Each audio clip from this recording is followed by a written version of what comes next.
What's up, everybody? This is your girl,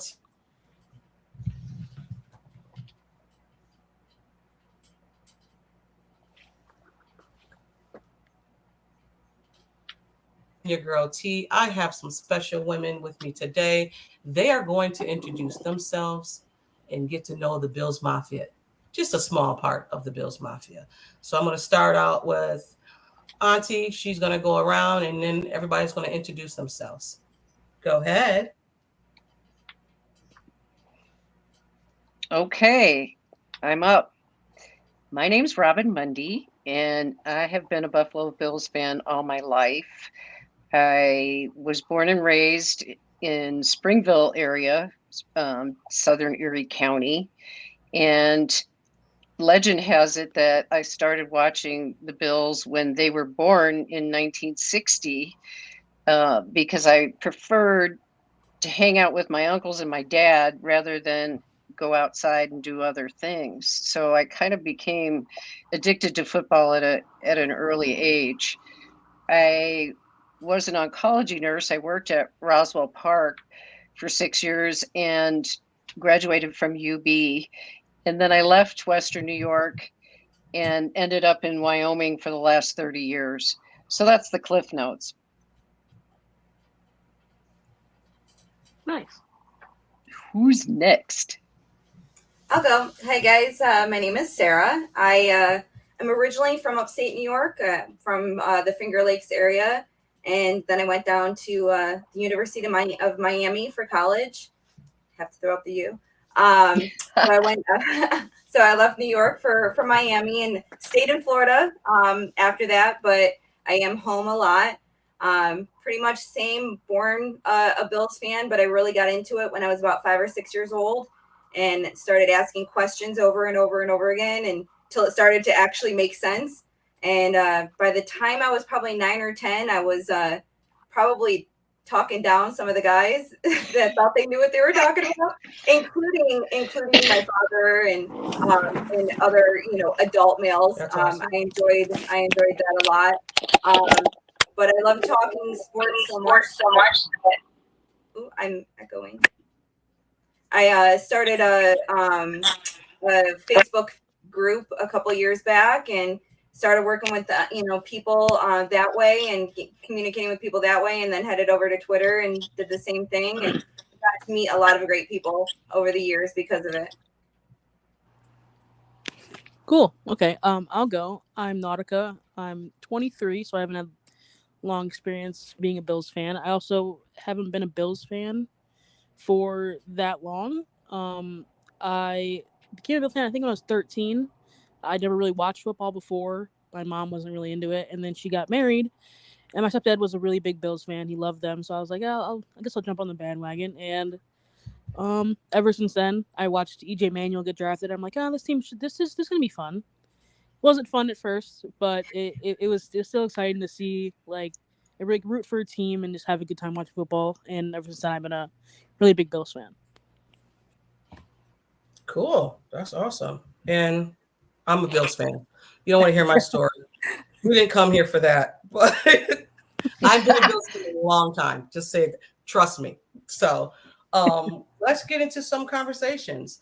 So with this upcoming season slowly approaching, how do you feel going into the season with our new OC and our new O line that the Bills have brought in? We could start from how we introduced each other. So I guess that's me. So Ken Dorsey, Aaron Cromer, a big shift on offense that I think this year makes it very interesting because we don't really know Ken Dorsey and what he's going to be like in terms of an offensive coordinator, in terms of calling plays. But the one thing I will say about Aaron Cromer, we had him with us before as the offensive line coach. I believe that was when Rex was the head coach. And I liked him then because the offensive line that year was not bad, which for the Bills is saying something over the years. But Cromer being back again changes everything, excuse me, in my opinion, on offense. And I was very open-minded and loved Bobby Johnson. But I don't think he ended up doing a very good job because players didn't seem to develop. Cody Ford, for example, he didn't develop very much at all under. He needed a different head coach, I think, or offensive line coach to start with. So my opinion about Bobby Johnson has kind of gone downhill. Basically, expecting what to expect from this offense, I don't have any idea. I think it'll be a lot like Daboll's, but I think Ken Dorsey's going to put his own stamp on things too. Yeah, I agree. I mean, I love Ken Dorsey. Obviously, he went to school the same year as I was at the University of Miami. Oh, wow. So, yeah, so I definitely saw him around campus and whatnot. So I've always been a Ken Dorsey fan. He, led us to a national championship. But the biggest thing over the years is just knowing how much of a football mind he has. He's a brilliant guy to begin with outside of football, but even, within football, he understands what's going on.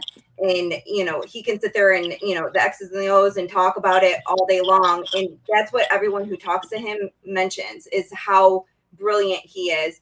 I don't think that the offense is going to change much than it was in previous years. I think he's going to use what he's learned with Daboll. He's going to, keep on with that offense. And slowly, as McDermott starts to trust him more, I think it'll kind of change from a little bit, more vanilla to having it kind of go where he trusts him to make those instinctive plays that he wants to do. Because trust me, I'm sure he has a list of crazy plays in his head that he wants to unleash.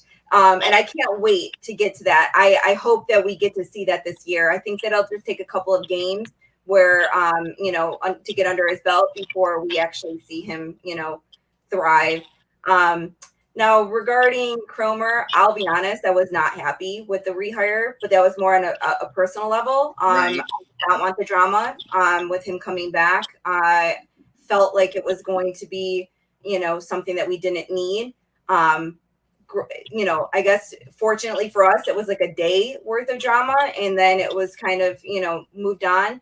And I'll admit, the offensive line just looked ridiculous between the training camp and preseason. We looked so much different. I mean, we literally made Cody Ford tradable.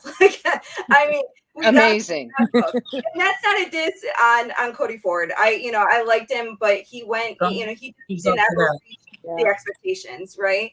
But Bobby Hart might make this team. Like, these are people that we've several times, but they look different under him. So I'm excited to see, what we can do. And I'm hoping our running game picks up because of it. Yeah, because it needs to. Yes. The last couple of years, it's just, excuse me, been Singletary kind of, a little bit here, a little bit there. And then Zach, I didn't know, most of us didn't know that he was injured last season. So I just kind of write that off. But yeah. Nautica, what about you? Yeah, I think for Aaron Cron, like for the offensive line, like new coaches, I do think it looks like the offensive line looks different, like the way they're run blocking and even pass blocking, like on like Josh's touchdown play in the preseason, like he had all day to throw, like he could have sat back there and made a sandwich, like, and even the especially running the ball, like I was really excited to see what he would do for run blocking, because I know these past, maybe since Shady left, we haven't really been a dominant, I don't want to be a dominant running team, but just running the ball efficiently. Like the whole preseason, we've had all the running backs look really good, like Blackshear, Cook, even Zach Moss, like Singletary, explosive, like big holes to run through. That's exciting. So I don't want to run the ball more. I want to run the ball more efficiently. I think that'll really help. And then for Ken Dorsey, I've heard nothing but good things about him. He's like fiery. He's really excited every time the offense goes out there, and I do think it's going to be the same as Daboll's offense, kind of, but just more fresh. I feel like during the season, Daboll got predictable. There's a lot of just running the ball up the middle on 2nd and 9, and I'm like, we got to do something different here. And I think Ken Dorsey can add a new, fresh spin on the current offense. I know, like, I'm sure Josh would want to keep the same offense he's been in for the past 5 years, but I do think, yeah, that a new set of eyes will help make this offense a little more dynamic than it has been. Mm-hmm. Great points. Definitely. I agree with that. Yeah, absolutely. So moving past the new hires that we put in, the Buffalo has put into place. Let's talk expectations for the Bills this whole season, or this upcoming season. We are excited about our offense with the new additions of Shakir and James Cook and Davis finally stepping into a new role. What is some of the expectations you have for this Bills team? Well, I'll toss in here. Oof, expectations it's really a strange word, because when was the last time that we heard all the chatter in the national media that we're supposed to win the Super Bowl, and if we don't win the Super Bowl, then we're a total failure. So expectations on my part, I just hope that they can play up to their potential, because in my opinion, when I look at the offensive line and the defensive line, I can't think of too many different times when I've seen both units as stacked as they are on this team this year. Now, that remains to be seen, but depth is so important. And even during the Super Bowl years, I don't think that those teams had the same amount of depth that this team, especially this year, has. And so the expectation is, for me personally, is that they play up to their potential, because I think if they do play up to their potential, they certainly have every opportunity to win a Lombardi trophy. And I do think it's kind of like, this is the year, everything's kind of starting to fall into place. Right, Robin. I mean, right now the 53-man roster getting cut down to that. We're going to see a couple people that we expected to make this team get let go. Yeah. That just speaks on the depth. But I mean, when you Definitely. talk expectations, I hate to say it, but we're at that point, Super Bowl or bust. I mean, we're there. I think if we don't make it to the Super Bowl, we have, at that point, we haven't met our expectations, not only ours personally as fans, but I think like you said, the national media and everybody else.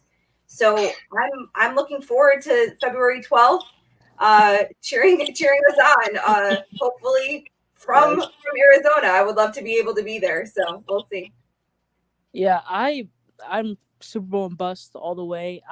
We've been so close these past 2 years. It's just been a lot, and I think this team understands that. I feel like last year they weren't ready to be the hunted. I feel like they weren't expecting that sort of expectation on them. I think this year it's changed a lot, and I think they understand that they're the team that everybody wants to beat every week in and week out. And I feel like if we don't get there, it's a failure. I know technically, if you don't win the Super Bowl, the whole season technically is a failure, but I feel like getting there and winning is the goal, being championship caliber, like McDermott always preaches. And I definitely think that we could, this team is so good that we could 100% go to Super Bowl and win it. I think this team has been built from top to bottom, championship caliber team. Yeah, I think you're right, Nautica. The other thing is, for the old timers that lived through the 90s and the 4 Super Bowl losses in a row, you guys get there, you better win it. Yeah, I don't want 0-5 to be taught. Man, that'll be terrible. Yeah, that'll be awful.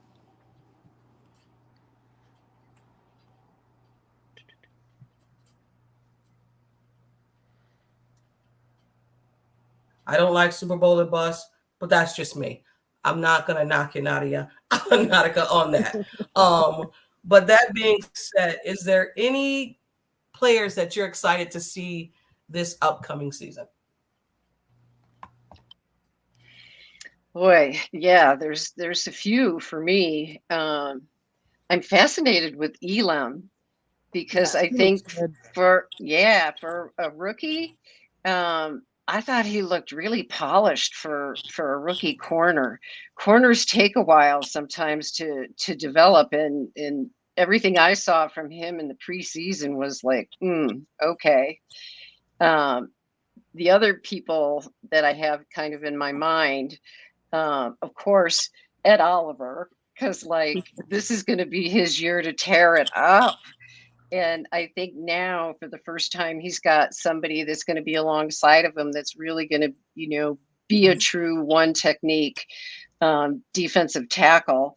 Not to say anything bad about Harrison Phillips. I think Harrison was, very good at his job, but he just wasn't big enough. You got to have that Mount Ted Washington type anchoring the line there. So with that being said, what is Ed Oliver going to be like once we get that one technique guy stuck in there? And who are you going to double team? You got Von Miller. I mean, like, there's just like so many questions. Yeah. So And go ahead. I was gonna say defensively for me, obviously I want to see Von Miller in a Bills uniform. 100%. Like, I know we saw him a little bit in preseason, but I can't wait to unleash him. But I honestly think that Greg Rousseau is going to have a double-digit sack year. I really do. I'm looking forward to it. And I also think that with the front four now, with the rotation between our defensive tackles, with Settle and Daquan Jones and Oliver, I honestly think that Tremaine Edmonds is going to have a year as well. And I can't wait to see that. So I'm really looking forward to seeing Rousseau and Edmonds just kind of tear it up. I know that the expectations are high for them, and I can't wait. Offensively, I really can't wait to see Cook out there. I think that we're going to have a different type of offense when he's on the field with with him coming out of the backfield. I think that'll be very interesting to see. And I have Davis and Stephon both going with more than 1,000 yards. I could see that. Yeah. So if that's the case, Davis is going to go off. So I look forward to it. But I have Josh going with 5,000, just over 5,000 yards. So that's the case. That's the case. And I think our wide receivers are going to eat. But he's not going to run as much. We have 3 running backs that can take that this year. I do not want to see him doing 500 yards plus on the ground. Yeah, I agree with that. For me, I loved Gregory Rousseau coming out of college.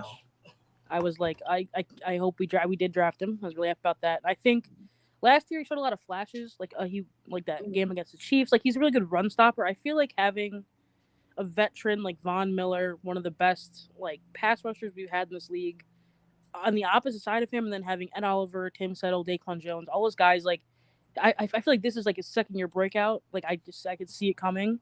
Also, I don't mention is AJ Panessa. I want to see what he can do in the rotation. I haven't really, he hasn't done a lot for me personally, but I hope that this year, once the rotation, we have this really good off defensive line.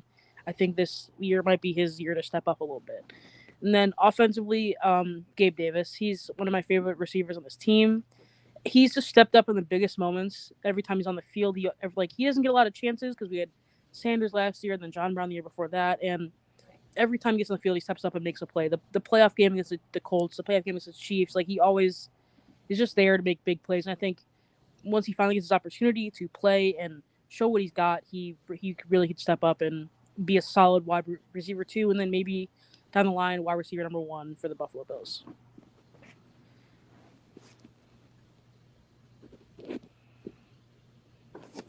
I like that. Okay. So going into the season, the biggest storylines besides the recent storyline, we're going to get into all of that. What do you think is the biggest storyline coming out of this? Well, there's a bunch of them, but in my mind, and it's probably because this is like the 8th year that I'll be watching Josh Allen.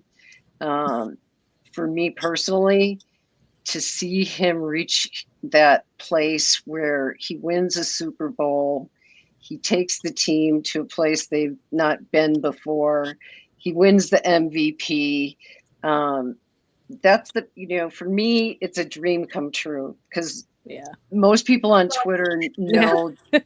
that I was a big Josh Allen freak, like a long time ago. And I feel very passionately that people did not give him the proper respect. I never saw really a quarterback take the kind of crap that he took during the draft process. And I'm still pretty bitter about it on some levels. And so my biggest storyline this season is, does he have his MVP season this year? Because I think it's setting up very well for him to be able to do that. Yeah, I honestly think that, the biggest storyline is that we've never been quite where we are, even during our 4 years that we went back to back. It was, we were never always the favorite. To be able to turn out to be after a 20-year, drought and everything, and literally every single show they have us as, the Super Bowl favorites. It's a little hard to stomach almost, because I'm very superstitious. But at the same time, I mean, we just haven't been here, and now we are, and we have the quarterback, in my personal opinion. I think he's going to show that this year, and I'm all for it. I'm on board. I can't wait. Yeah, that's true. I think for me is, can they not have the ups and downs of the season? Like, can they sustain success? Like, I'm not saying they're going to go 17-0. I'm not saying that, but I think last year was a big up and down year. Like one game we beat the Texans 40-0. The next game we lose to the Colts 42, so like by 42. So it's just, I think for me is, can this team not have those like wild games back and forth? Like the Jags game was one of those type of things. It's like, can you beat the teams you're supposed to beat and play competitively with the teams that are on your level? I think, again, like being the hunted, like, can you take that and still win games and compete competitively and win the division and get the number one seed? I think that's a big thing this year, getting the number one seed and having the playoffs run through Buffalo. I think that's a big storyline for this year, is can they continue to have a high level of play week in and week out. Excellent points.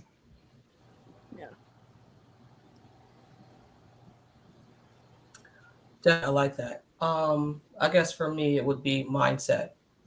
For me, like you said, you can't have those laps, because this is a long season, and we know that we don't play, but this is a long season for these guys. And the Jaguars game always come up to me because they lacked energy, lacked no energy, not confidence, but you just took you took this game as a joke. This happened. You got an L at Jags, freaking Jags, and down. It's like 13 seconds, but I digress. Because I can go on and I can go on. But we're going to switch it to some happiness. Yes. So tell me your game day experience, away or home. Well, I wasn't able to go to as many games when I lived in Western New York as I would have liked, because I was working and going to school at the same time. I didn't have any free time, but I was always following what was going on. But I have been to Denver. I go to Denver when they come through town, which isn't very often. It's only 500 miles. So like, that's the closest NFL team to where I live. And then I went to Miami once for a game there. And you know what? For all the crap that I give on social media about Dolphins fans and that sort of thing, they are really, I found, to be a very nice fan base. And I have a very good friend now that I met through social media, who's a fan reporter for the Miami Dolphins. And we always joke with one another. So that's always fun. But I don't have a lot of, stadium experiences or any of that to really share, other than I enjoyed every game that I ever had a chance to go to. Well, I'm kind of the opposite. So I've had season tickets for a long time. Even though I live in Florida, I fly home That's for the awesome. game. And a couple years ago, I had a friend who started picking on me about away games. I was like, I can't stand away games, not going to away games. So he kind of got me into the point where I was like, fine, I'll go to one or two, you know. And then by 2019, the back half of the season, I pretty much finished out the back half of the season. And then 2020, obviously with COVID, I wasn't able to go to any of the games. But 2021, I did not miss a game. I went to every single Awesome. Nice. So it's definitely hard, you know, traveling every week because a lot of people don't realize I am flying home from, you know, to Buffalo from Florida. But it was definitely fun. It was an amazing experience. So I'm on a 20 game streak right now. Don't plan on letting that go anytime soon. I have up to Thanksgiving booked already this year. And if I make it all the way to Thanksgiving, I don't think I'll stop. I think I'll do another full season. So it's been amazing.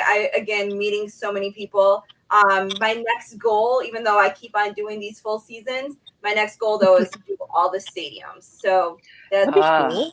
So now I'm checking off the boxes for the stadiums. So. Nice. I haven't really been to a that's lot great. of. Yeah, that's cool. I haven't really been to a lot of Bills game, like home games. The last home game I went to was the Patriots playoff game. Really cold. Yes. But it was such a fun it was like I feel like I was celebrating every 10 minutes because we were scoring so much. I'm like, this is the best game I've ever been to. But For real. I also went. I feel like I only go to the Colts. I went to the Colts game where it was snowing. I went to that game. Oh I had wow. a lot of cold game experiences. Makes me not want to go back. No, but it was fun. It was just like fun being around the Bills Mafia and just having a good time. But this year I'm going to the Sunday night game against the Packers because my brother is a very big Packers fan, so we're gonna go there. And we have a bet going that if the Bills win, he has to buy a Josh Allen jersey and wear it for a week, and if the Packers win, I have to buy an Aaron Rodgers jersey and wear it for a week. So gotta have pictures. Yeah, I'm really rooting for that game that the Bills do win, and he has to shut his mouth out. Josh Allen has to buy a jersey and wear it, so that'll be good. Oh boy. Yeah. I love it. That's gonna be crazy.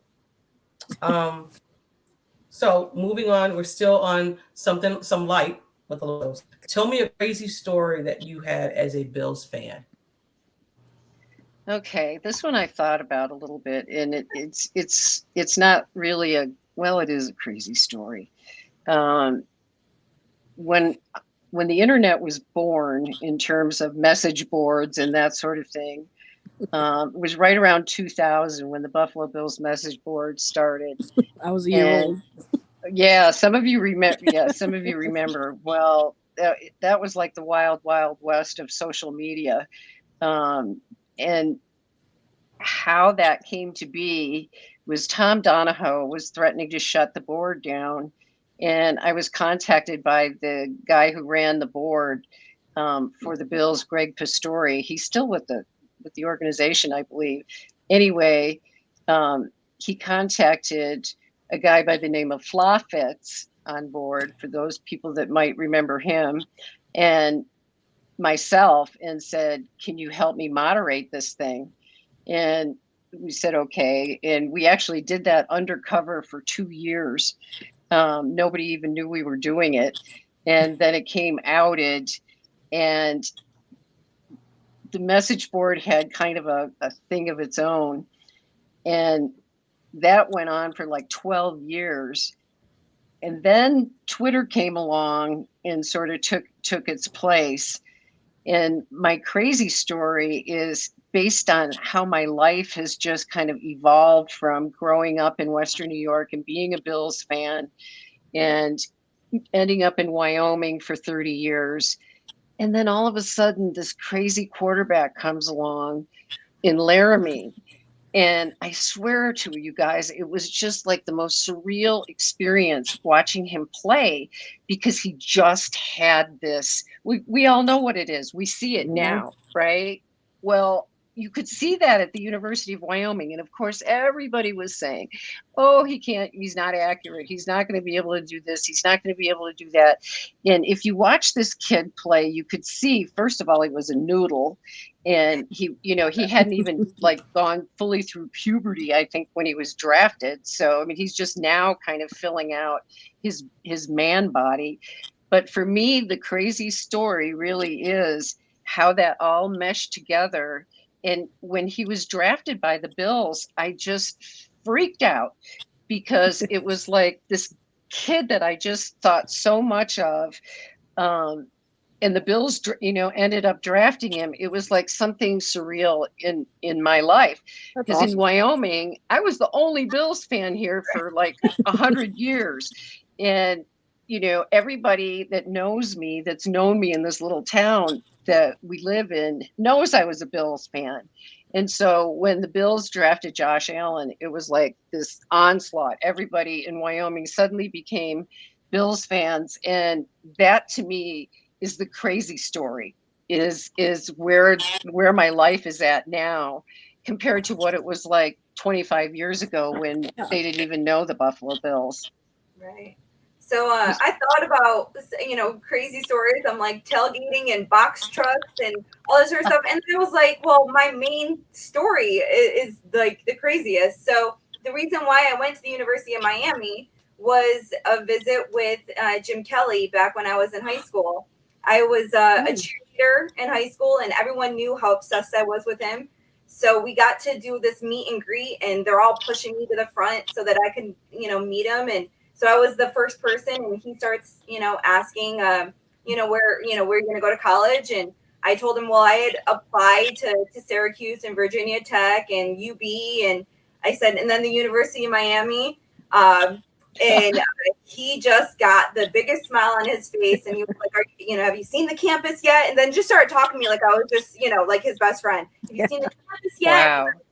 I was like, I haven't seen it yet. He's like, once you step foot on campus, you'll know. So I actually took a bus about a week later. I took a bus on my, it was a winter break, and Greyhound down to the University of Miami to check it out. And he was right. The second I stood on campus, I knew like this is where I wanted to go. I had never seen a palm tree a day in my life, and I now had seen palm trees. It was just everything that I knew I wanted. And the crazy part of the story is the first football game, all freshmen get to walk. Back then it was the Orange Bowl. We got to walk the Orange Bowl. And then we were in this staging area. And there's always a special person that comes out and does the hurricane call. And it was Jim Kelly doing the hurricane call. Literally my first football game at the stadium. And I walked up to him, and he was like, Outlet Mall in Central New York. And I was like, what? Like, he remembered. I mean, it had only been like 5 months, but he remembered. And he's like, I'm glad you took my advice. And I was like literally, I don't even remember the game or anything else because I was like, Jim Kelly remembered me. That is too cool. That's awesome. But that's why I ended up going to the University of Miami, was literally because of him. And now, awesome. I've been down here for 20 years now. So that's crazy, man. Yeah, I've been thinking about this one too. It's a little more recent, but I remember the day we got Von Miller on the Bills. I was sitting in an Applebee's, like in Lockport, and the news broke, and like some random guy in the restaurant starts screaming. He's like, "We got Von Miller!" And everybody in the restaurant starts like freaking out. People are like going up to other people's tables talking about it. Like all the waiters like, they're like, "Did you hear about the news?" And I'm like, "Yeah, I heard about it." Like it was really cool. Like it was like everybody's like so excited, and like it was just like really good like Bills Mafia moment kind of thing. It was like something good is happening to the Bills, and this is like really exciting, and everybody's so excited that like they stopped eating their dinner to talk about Von Miller going to the Bills. So I thought that was funny and interesting. Only in Western New York, right? Only in Western New York, right? Shows you how much of a family we are. Just walking up to random tables. Oh my god! It's funny, man. It used to drive my husband crazy when we would be out somewhere, and I always had Bills gear on, and I'd run into somebody a tourist most of the time that was here, and they're like, "Oh, go Bills" or whatever. And my husband was like, "Oh my God, do you have to wear this stuff every time we go out?" Yes, I yes, you do. I really do. And Bill's Mafia is family. So wherever you We're at, if you have fam. Bill's gear on, it's family. You're fam. So we're gonna switch it up again. So serious conversation that's going on right now in our family, Bill's Mafia. First of all, how important is it to see women in spaces like this? And with the news breaking yesterday about our punter, well on Thursday, I'm sorry, about our punter. What's your thoughts, your feelings? I'm going to give you guys this floor, talk about it, how you're feeling and everything. Well, probably the easier topic to address is women in sports media. And we were chatting before the podcast began about how great it is that there are more and more women in the national media, local media, that sort of thing. But you didn't see, and you still don't, a lot of presence by women in podcasts just like these. And this is passionate in my heart of hearts, and why I'm so honored to be a part of your podcast, because I think what you're doing is extremely important, because we have a voice. Thank you. And our voice is often shouted down, told to go make a sandwich. I mean, I could go on and on and on. So even though I think it's tremendous what we did in the national media and local media professionally, I think it's the things that you're doing, the things that I see other women starting to do with podcasts is just so important to the overall discussion in terms of the NFL. Our voices need to be heard as well. And I don't think that when one of us is on a podcast with a bunch of guys, for example, sometimes, we get kind of left in the dust, because they want to focus on, maybe the analytics of something. And maybe, like in my case, my focus, I was a psychotherapist professionally. So my interest lies in the areas of the intangibles, like the mental part of the game. And women seem to have more of an ability to address that kind of stuff. So I think this is just a very, very important thing that you're doing, and that I hope more and more women fans will come out of the closet and do more and be more involved. Now, as far as what's going on with the punter, yes, I don't know. I don't know what to say at this point, because I think there's so much information that, and this is where social media can really muddy the waters. We're at a point now where we have this information gap. Something happens, and then everyone blasts on social media demanding this and expecting that and saying we have to do this and we have to do that. And the bottom line is, we don't have all the information that we need. And this gap, I think, is what's causing a big problem, as far as what the content is of what happened. All I can say is, from looking at McDermott last night in his press conference, that was tough. I'm certain that he did not know a lot of the details of what has been revealed. And I believe that will come, all of it will come in time.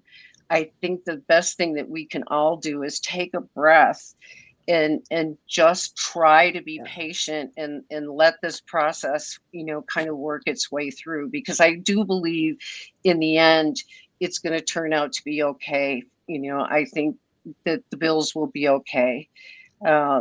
We have to be okay, though. I worry about, how are the fans coping, how, how people are triggered, by this constant barrage of, sexual assaults and these sorts of things that are happening today. This is why I think more podcasts like these are good things. Right. Yeah, I agree when it comes to women in sports, whether it's just having spaces like this or just even having a voice to speak. Robin and I were talking about how there just wasn't anything like that really 20 years ago.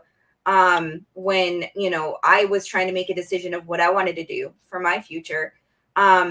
But Robin actually said my favorite line that I get a lot, which is, shut up, go make me a sandwich and leave the sports to men. I have gotten that so many times. But I never back down. So, and if I'm going to be proved wrong about something, I enjoy that.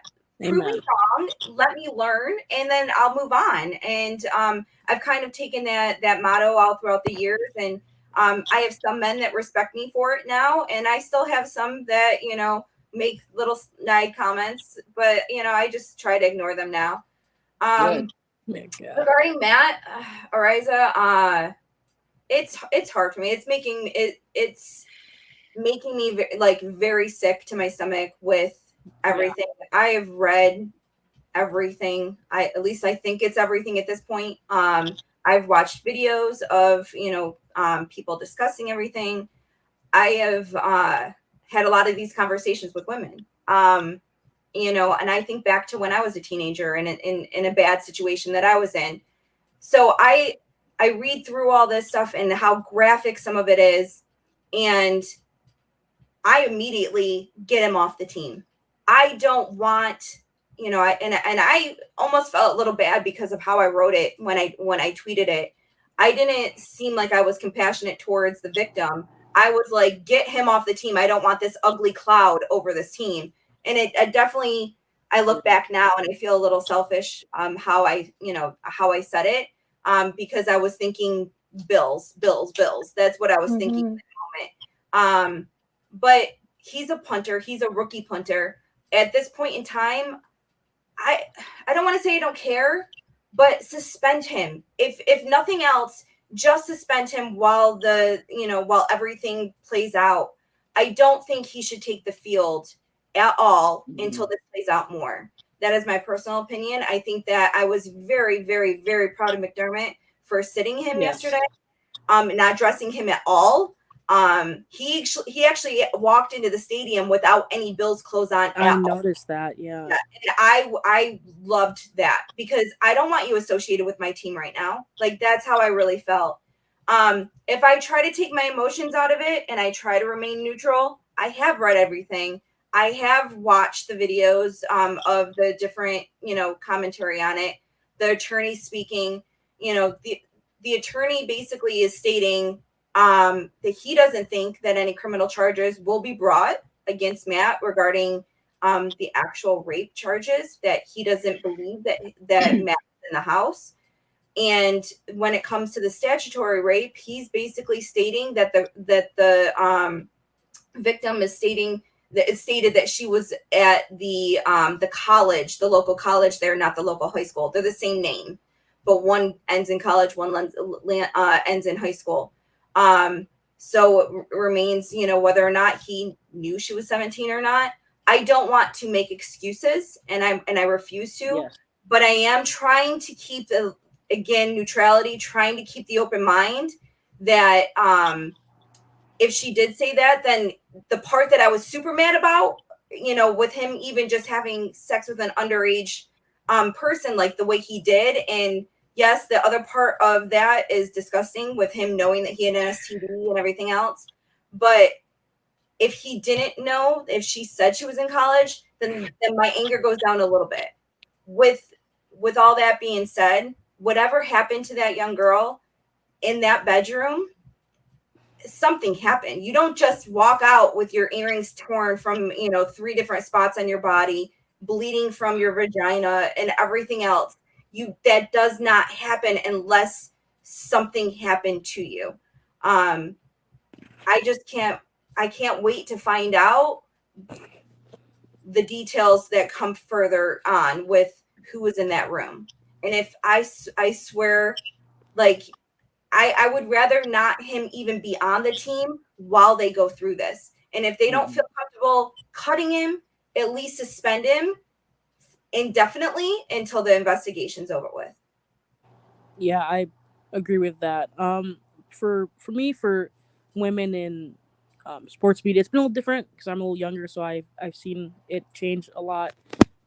Even just having people like Kay Adams and like Maddie Glab and stuff like that, like even Cynthia Freeland on the I on the love her. the preseason thing, like that's like cool, and I think it still needs some work. Like I feel like sometimes a lot of women in sports media or like on ESPN and stuff like that, like they're not there to speak about football or basketball. Like they're just like kind of moderate for the men. That's what it seems like a lot of the times. So I think that there needs to be people there, like women, that can talk about football and be taken seriously when they're talking about football. And even on Twitter, like I'm in a lot of Twitter spaces and stuff like that. A lot of times men can just overpower and yell over women, and it's very chaotic, and sometimes you don't want to speak because it's like I'm just getting yelled at and called a casual and stuff like that. So I think there needs to be steps. Like there has been steps obviously in women in sports entertainment and media and sports spaces in general, but I think there still needs to be a little more women taking like the Stephen A. Smith role, like them being the one who can be loud and passionate about their team and not being seen as emotional woman. So that's for that. And then for the Matt Ariza thing, I don't want him on the team. It might be emotional. I'm sorry, but I don't want him and his accusations or whatever happened to be associated with the Buffalo Bills. Like, and every Bills Mafia person I've seen talk about that have the same kind of I like thing. Like, this is not the Cleveland Browns. There are no one's. I've never seen no one defending him at all. Oh, I But have. I'm I'm glad I haven't, to be honest. Yeah. But I just think that we need some answers. Like, what did the Buffalo Bills know? How long have they known? Like, what have they known specifically? The way McDermott acted last night seemed like he didn't know much at all. Like he didn't. Right. He was just informed or something. Like he seemed visibly upset and like angered by the whole thing. And I thought that was really telling because I feel like a lot of people were like, "Oh, screw Bean and McDermott. They knew all this stuff." Like I feel like no, that's not how it was. I did like that he didn't dress. He didn't even wasn't even wearing a Bills emblem on his clothes. Like he wasn't even doing any of that. But I do think this suspending indefinitely or even just cutting him. Like I feel like just cutting ties. And if it comes out that he was telling the truth, he can get another shot on a different team. But Matt Barkley was pretty good last night to me. So I just think that like we don't, not like we, but it's this is such a serious thing. Like whether he was a part of the gang rape or he just had sex with a minor, like either way, whatever happened, what he did was wrong. Like you have to have better decision making in that moment, and if you can't do that, then I just don't want you a part of this team. In this, like we built such a good culture here, like the culture of Buffalo. McDermott and Bean Preachers, like they want like high Character people. high character guys, good locker room people, and I feel like this in our locker room is not what we need at like no one wants that. You know what I'm saying? Right. It's like people are like, oh, what? Like Josh Allen would never do something like this. Like he's such a good person. Like I'm not saying Matt Riza isn't a good person, but it's like don't put yourself in a situation where this could happen to you. You know what I'm saying? It's like so for me, I just like let's just cut ties. Let's just get like we can find another punter. I'm sure tons of punters on free agency right now we can pick up. We don't punt that much anyway. Like it's not like we're gonna be needing him that much. But for me, I just don't think that he should be a part of this organization at the moment. And I just want to clarify. So I did put a post out on Twitter, and I had probably about 35 to 45 replies. And out of those, I would say 75% were negative. that it was a money grab, and men saying that she's lying.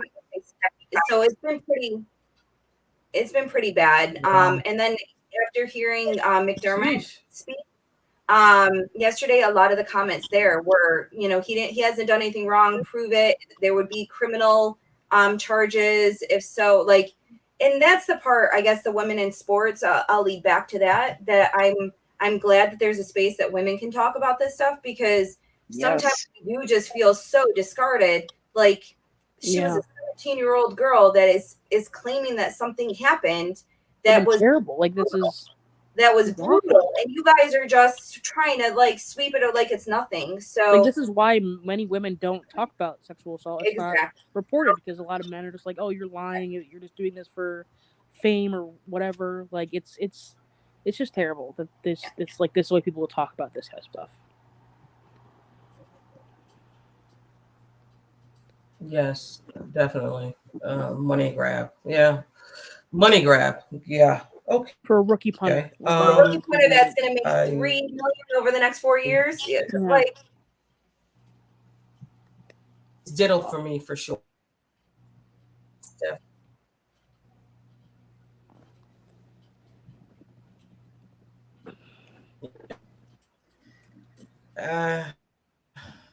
My feelings is the same. Get him off the team. I love the fact that he didn't have any Buffalo Bills attire on. I was all with it. It didn't even cross my mind until I seen the picture today, and it was like, oh wow, he doesn't have any Buffalo Bills stuff on. Like, he wasn't even wearing the warm-ups. He wasn't wearing anything. I have not seen a heck like time. So I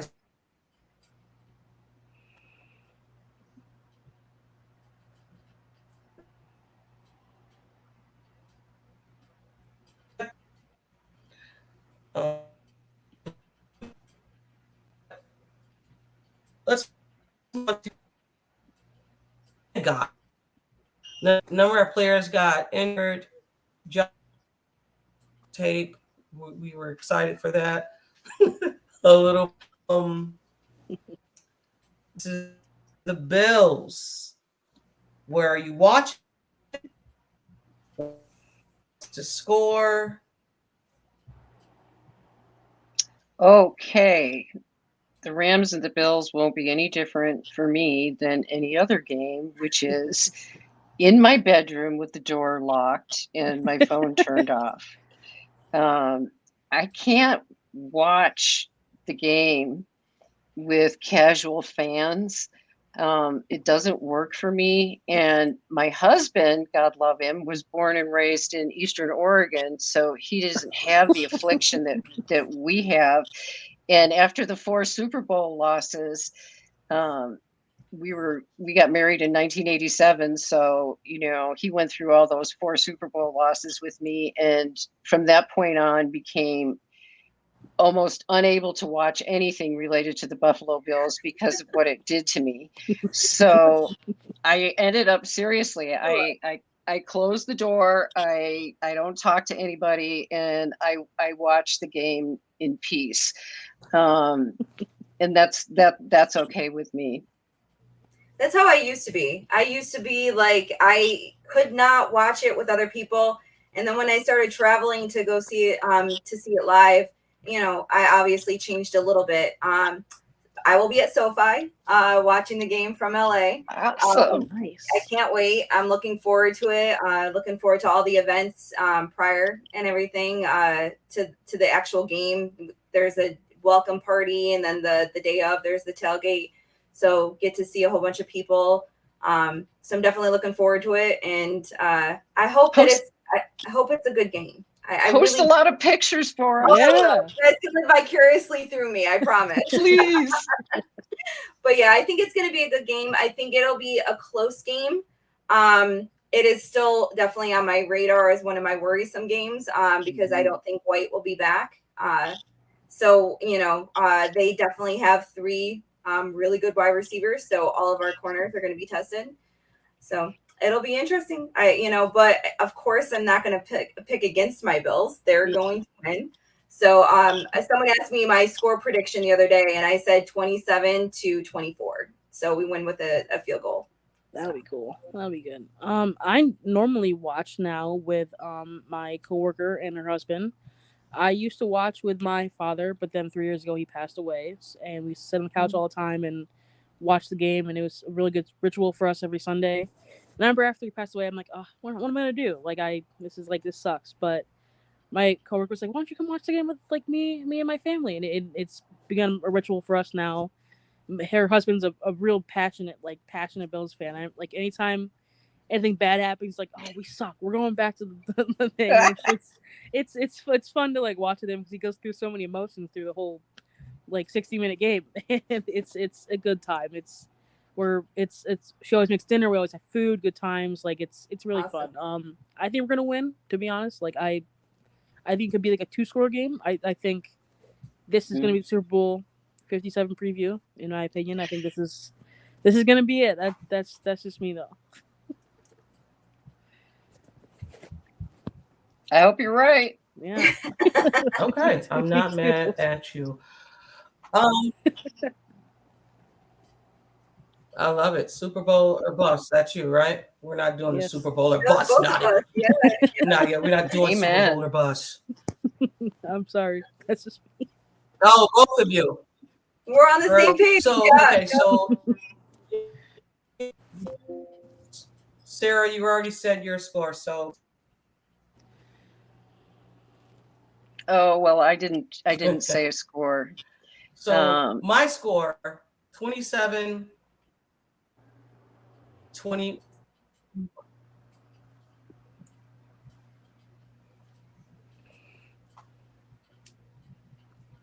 $27-20. 27-20 would be okay. That would work. I'm going more 34-27. I think we score over 30. That's just all right. I ain't hating on that. I love when we have the offense. I'm a defensive person, though. It's funny. I do love defense. I do love when the defense shuts But it down. I love when we show out on offense. I like it both. I like those shutouts, those 40-point shutouts. Absolutely. If that happens, man, I don't know what's gonna happen to me. I'll be freaking out. Oh, I know. You're gonna drag me out of the stadium because I'm gonna be unconscious. I want to see the pictures. It's gonna be awesome. They have an awesome stadium too. Yeah, it looks beautiful. I can't wait. Yeah, just the pictures I've seen of it are like, wow. Awesome stadium, yes. Yeah, we're doing a tour on Tuesday of it, so I get to send some Twitter pictures of it. Yeah, send pictures.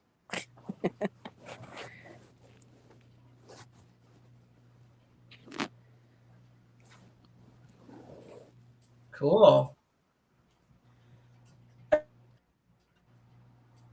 So thank you. I appreciate you guys coming. This was cool. I apologize for my internet. Again, I thank everybody for showing up to do this again in season. I appreciate you guys can if you have anything, tell the listeners about it. If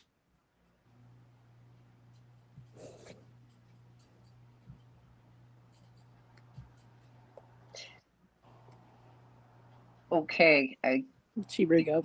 Yeah. I'll just say this for my end, buffalofanbase.com. We have a blog. We write a lot of crazy articles. And I'm honored, and I really want to say this, I'm very honored to be here today. And Sarah, Nautica, you guys are awesome. And I hope we can do this again. Yeah, it'll be fun. Yeah, look forward to it. Well, guys, you can follow me on Twitter at Sarah, no H, SARA _Larson. I also have a Facebook group called Buffalo Bills Stampede. If you guys want to join the group over on Facebook. Yeah, if you want to follow me on Twitter, it's at Here's Nautica HERS. Join the Stampede. I will be joining the Stampede I'll join today. That 100%. yeah, I post a lot of Bills, not a lot of Bills content, but just fun Bills stuff on Twitter, and I'm always on Twitter Spaces talking about the Bills, defending my Buffalo Bills. Love it with T. Also follow Built in Buffalo. They're great. I've been subscribed to them for a long time, so that'll be good. Awesome.